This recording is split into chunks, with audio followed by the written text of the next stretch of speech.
Hi, all. Hi, very good afternoon, Ganesh. Good afternoon. How are you? I'm good. How are you doing today? Um, It's nice to see you again. yeah, nice to be back.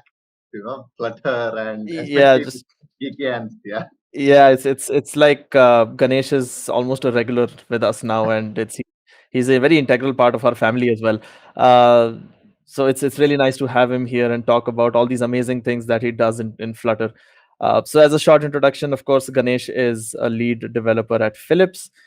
He loves to write. He loves to photograph things and moments and keep them with him. Because he has never shared any of his photographs with me. I wonder why. Uh, Anyway, and it along takes time to edit photos, so it's a lot. the only photos I have are yours, which we've used for this event, and I have nothing else. So I have no idea what kind of photography you do, but I would love to know, and I think our viewers would love to know as well. Yeah, sure. Uh, Alongside Next time, that, my Insta profile probably. yeah, well, I'm going to look for you right after this event. That's for sure. Alongside that, Ganesh has also been featured in one of the most notable developers in Flutter worldwide. So that is one thing that he's got in his bag. I think I'll just let Ganesh tell you more about it. And of course, Ganesh, woo the crowd. Take it away. Yeah, sure. Right. Yeah. My screen visible? Yeah. Yeah. So I'm Ganesh, and I am a software technologist with Philips. So I've been with Flutter for not long, yeah, maybe more than 2 years. I've been a part of the community, and I love giving back to the community. So since I also receive a lot, like there are a lot of people who keep on giving you advice. That you can, being a part of Flutter community is a huge thing, and you can learn a lot, right? So this talk is basically about FCM, and let me make it clear who this talk is for. So first of all, it's basically for beginners or novice to Firebase. So I'll be going through step by step for almost everything of setting up Firebase, right? And for FCM, right? And these are for developers who struggle with setting up Firebase notifications. So I used to be one of such developers, and there are tons of guidelines, tons of documentation also on Firebase notification. But the problem is, it is an evolving place, and the documentation or the tutorials which were created last year are invalid right now. So that is why this talk is important, right? So you can skim through the initial part where where I tell you how to find the package name, which would be very familiar with the developers who usually develop, right, with app developers. So that's fine. So let me talk about what is Fire Cloud messaging, right? So Firebase Cloud Messaging is a cross-platform messaging solution that reliably, lets you reliably send messages at no cost. So this is what Firebase tells what Firebase Cloud Messaging is. And the main part which attracts me is this cross-platform messaging and at no cost. Obviously, if it is for free, why not use it, right? So definitely it has certain limitations. There's a link to that. It will be posted in the comments as well. So as there are lots many different limitations, but for a normal use you can use it very freely. For example, you cannot send a message which is more than 4000 kb. There is a limit that you cannot send more than 5000 registered users and things like that, but then there are workarounds for that. Okay, so let me talk about what can we do with Firebase Cloud Messaging. So basically, you can send notification messages or data messages. So there are two different kinds of messages, and basically what it does is that it engages the user. So why do we again and again open a WhatsApp app or any other app like Instagram, WhatsApp, all the social media apps? Because we get a notification. If the notifications are not there, we would kind of forget those apps. Maybe not, but still the amount of times you are going to open an app will reduce if the notifications are not there. So if you can notify an app, user about, okay, something has come. So there is a thin line between notifying and also irritating. So you have to be very careful while you're using notifications, right? So you can use versatile message targeting, and that is what happens. Like you can target people based on topics or based on analytics. There are different kinds of way you can target each user. Then you can use it as a chat app. So when you're using chat app, you can send message back to Firebase or back to the FCM, and from like that you can create a chat bot also, not a chat application using FCMs, right? So how does it work? Basically, it requires a trusted environment. So that is a cloud function or a server. I will not be talking about a cloud function or server because that is a huge topic, and you will have to create your own cloud functions and server which triggers or sends messages. Then you require an iOS, Android, or a web client app. So as of now, in this tutorial, we'll be talking about how to setting up a Android app. iOS is almost similar. You need some certificates, but it's almost similar, and you can do that. And yep, if you want to learn more about the FCM architecture and how it works, there is a link for that as well. So it talks about how the FCM architecture works and how the messages are sent and things like that. Now let me talk about the types of messages which was talking about earlier, right? So there is notification messages or display messages and data messages. Now notification messages are handled directly by the FCM uh, development kit. So in short, what I can say is that when a notification message is sent, it will handle how it should be displayed. Everything is handled by this SDK itself, and in your client, it automatically displays the message. You do not have to say what has to be done. Uh, it has a predefined set of keys like title, body, and things like that. And it can have an optional data message as well in this. So a data message is a set of user defined keys. So you can define your own keys telling that, okay, this is the key, this is the value should come. And the client must handle it because there is no, since it's a user defined keys, the client is also user defined. So it has to be handled by the client itself, right? Then there are types of targeting. So I told about versatile targeting. So there is device token. So that means you can send a message to a single device. Where can it be used is that, for example, a user is opting for some kind of notification. So recently we have built a app, an open source app, which helps in users getting resources for the COVID, and it was built along with in Flutter India, right? Volunteers from there, and that's how this topic also came into picture. So there we needed to send a message to a single device whenever a user registers that, okay, we need to be notified when this resource is available. So that is how this device token will be helpful. Topic, definitely, for example, in the same example, if I say that, okay, oxygen has been delivered and whoever has subscribed for oxygen, let me send a topic that, okay, who are subscribed to that. So the device or users or the client has to subscribe to each topic, and whoever has subscribed, they will get notified.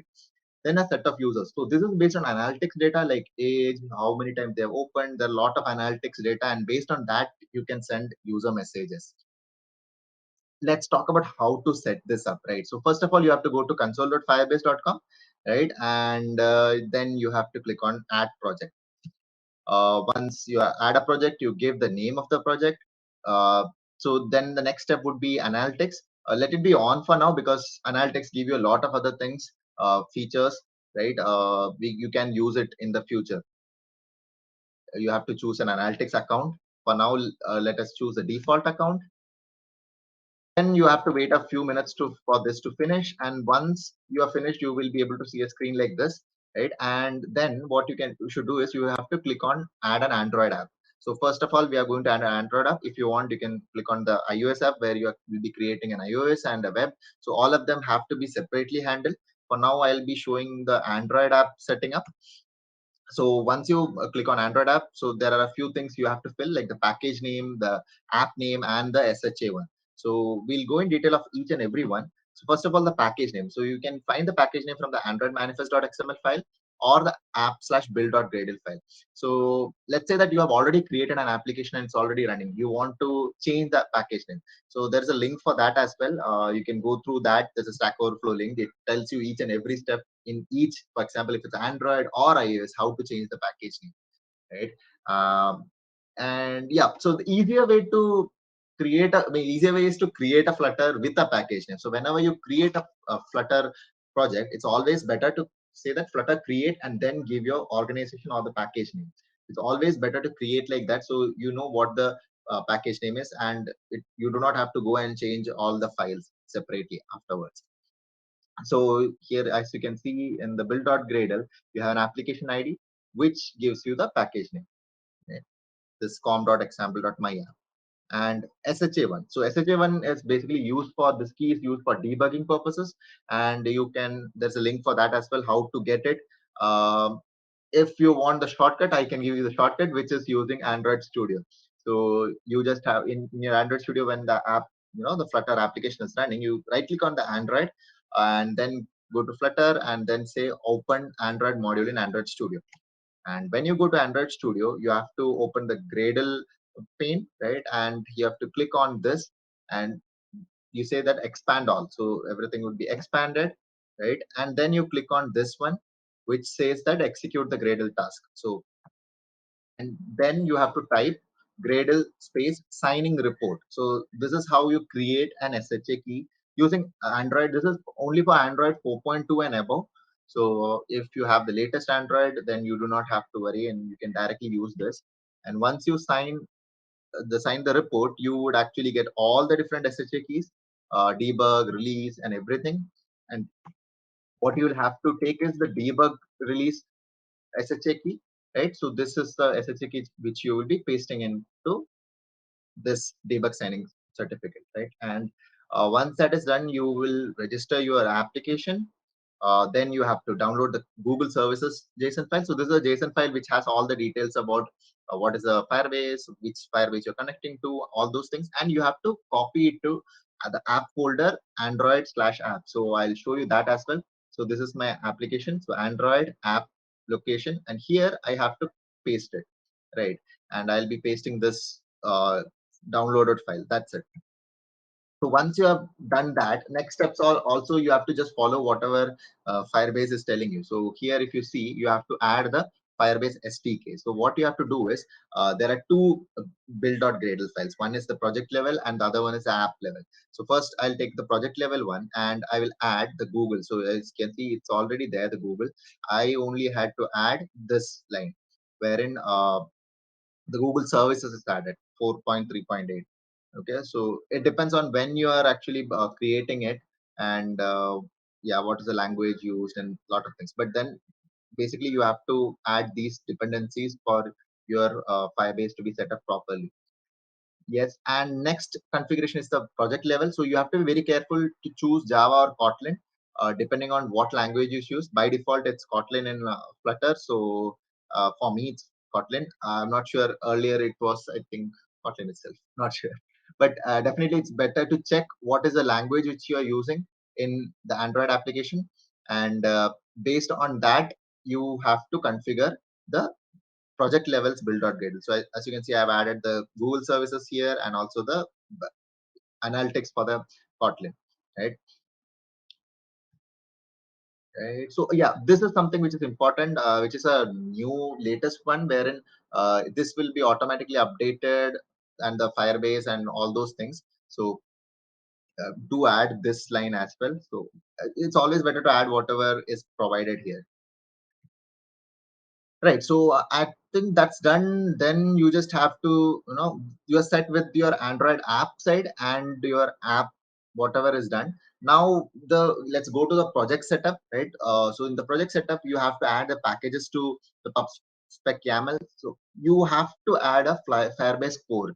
So earlier tutorials, if you see, you will only be seeing the Firebase messaging.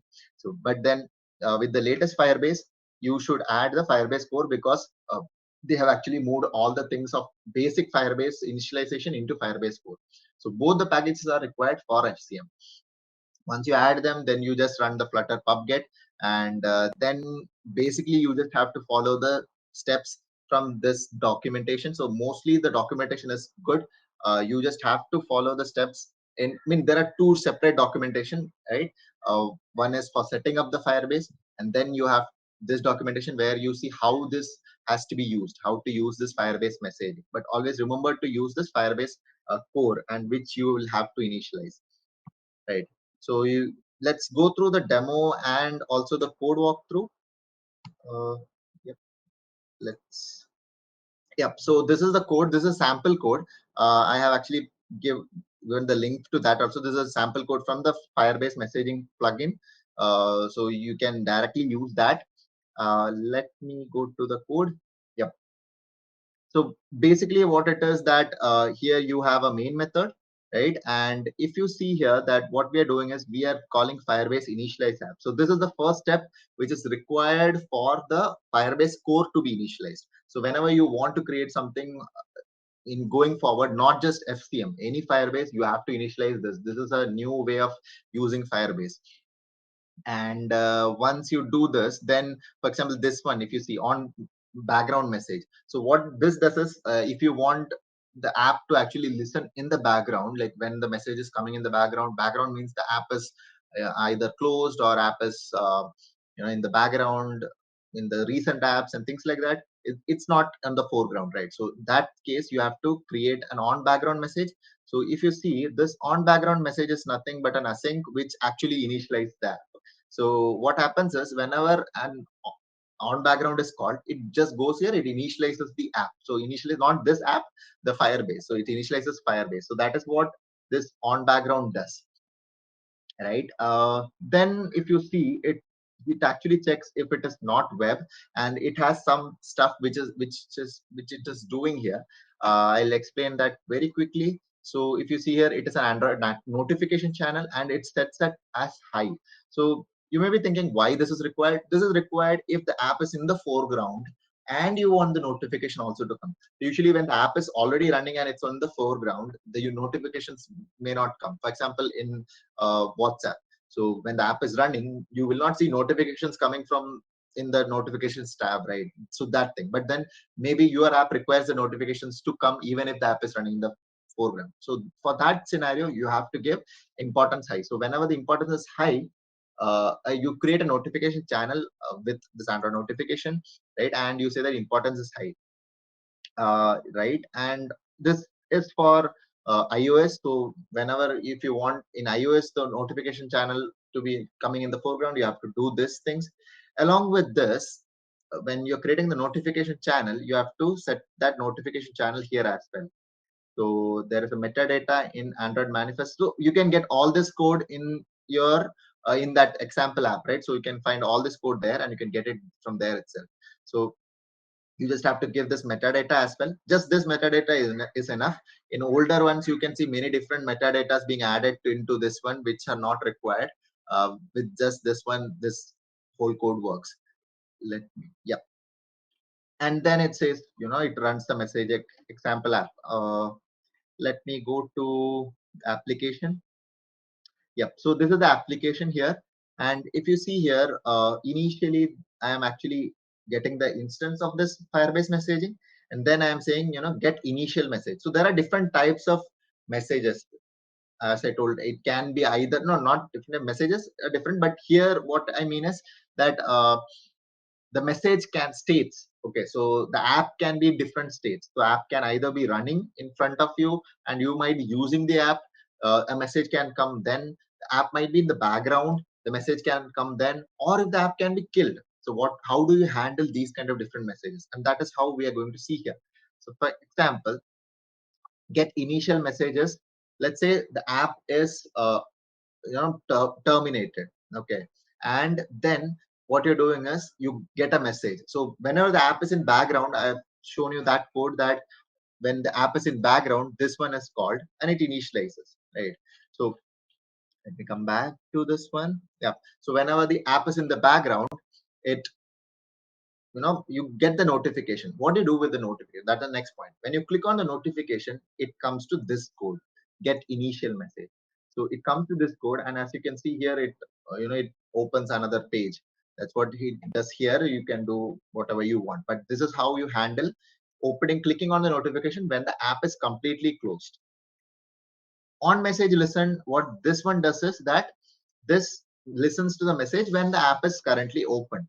And here you can see that it actually sends this is the Flutter notification plugin, and then sends a Flutter notification. Okay, it's a local notification.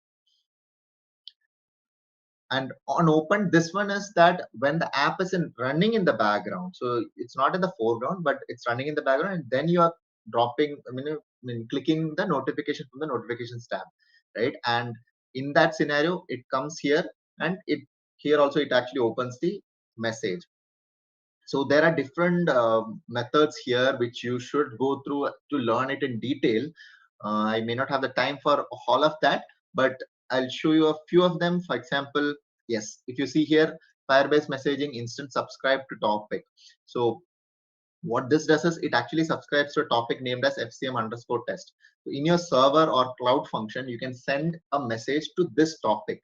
And what happens is it will get triggered here and it will come as a normal message itself. You don't have to do anything else in the other code. But this, since it's subscribed to this topic, which all applications are subscribing, they'll only get that message. Okay. Yep, and yeah, in iOS you need APN tokens and things like that. Even in web you need token registry.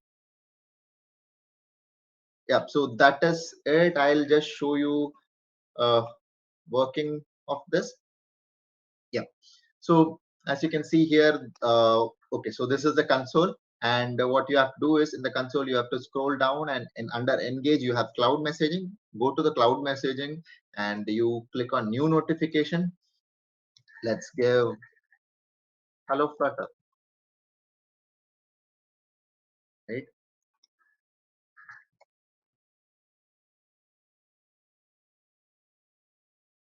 Okay, and let's give next. And from here you have to choose your app. So this is a sample one where you, if you want, you can use this also to trigger, no problems. This is a console based triggering of composing notifications. This is also one way of a secured way to send notifications, right? To okay, I'll say target. It's a user segment or topic. You can even trigger for topics, as I told. Currently I'm just getting user segment. I'll just give, I can schedule it for now itself. Other things are optional. I'll just click on review, and then I'll okay for I'll just show you that the app is actually not running even in the background, so there are no recent items. Then I will publish this. It might take a few seconds for this message to actually get completed and it to come here. So we may have to wait a few seconds for that to happen, right? In the meanwhile, yep, okay, that was fast. Okay, so as you can see, the message notification has come here, right? So this is the same notification what we had created, and if I click on this, what will happen is, as I showed you earlier, this get initial message will be triggered and it will actually come into this one. So let me click on it.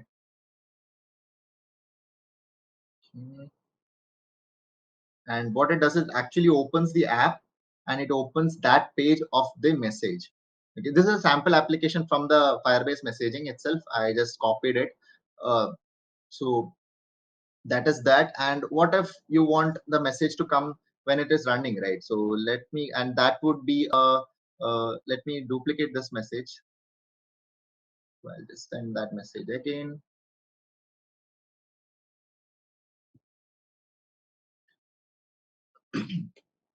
In this scenario, what will happen is it will actually send a message in this, and this one will be listening the message. And what will happen is that it will actually create a Flutter local notification. And as you can see, the local notification, if you see the logo is different. It's because I have given a logo from this notification, which I actually do not have in the system. So that's why this kind of a notification is coming. Earlier, if you remember, I got a Flutter symbol, F symbol, which is a notification from the SDK itself, the Firebase messaging SDK. Now there is a third state for this, which is the app is in the background. So let me put the app in the background and trigger the notification again. So you can do duplicate notifications here, and you can test out a lot of things. But in order for this to work, I mean, in a real life scenario, it's always better to have a cloud function or a server running in the background which sends messages in a timely manner with the scheduled messages and things like that. So, yep, yep. So this is also working. So yeah, that is how this works. So this app is actually in the background, and even if you see here, the symbol has changed because this is actually come from the third method, which is here on message opened, right? And it is not where it is in the background. So let me click on it, and it will actually go into open the app and even open that page, right? So it's, now I think I've made it a little bit easier for setting up. It's not that as difficult. You just have to follow these steps, right? Setting up. Let's just go through that. So you just have to set up the 1 second. I'll just quickly go through, right? Yep. So you just have to set up this project, and as you can, I mean, that is very easy. And then you just have to add your Firebase to the Android app. Similarly, for iOS app and web app, you just have to follow those steps, right? Uh, and SHA key, I told you how to get an SHA key in the easier way. Then you just have to add. Do not forget to add the Firebase core as a extra package, not just Firebase messaging. So whenever you're using any Firebase, not just FCM, going forward, if you are using the latest Firebase packages, it's all, I mean, you will have to use the Firebase core, and you have to do the initialize app method, which is called at the first line. If you see in the main here, so it should be called as soon as possible, because it has to initialize, and some stuff has to go in the background to initializing for registering and things like that. Right. So, yep, that's it. That's it from my end. Thank you.